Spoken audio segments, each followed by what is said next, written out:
È un grande onore presiedere questa commissione, anche perché tratta dei temi che sono fondamentali per il nostro Veneto, quindi per me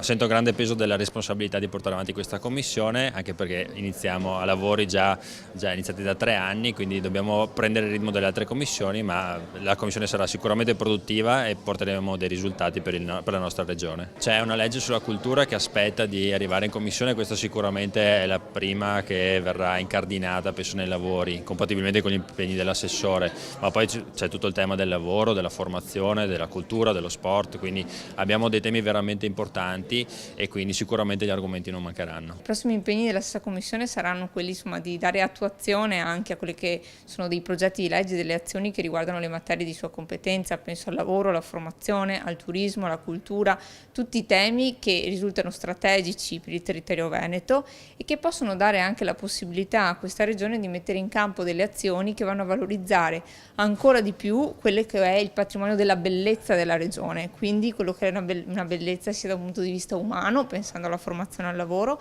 e quella che è una bellezza naturale che è, diciamo, già in nostro possesso culturale, e quella che insomma sono anche l'interazione poi che queste materie possono avere tra di loro, e che attraverso questa interazione possiamo fare dei passi notevoli in avanti sia per i nostri cittadini, sia per le imprese, sia per tutto quello che è il tessuto economico e sociale della regione Veneto.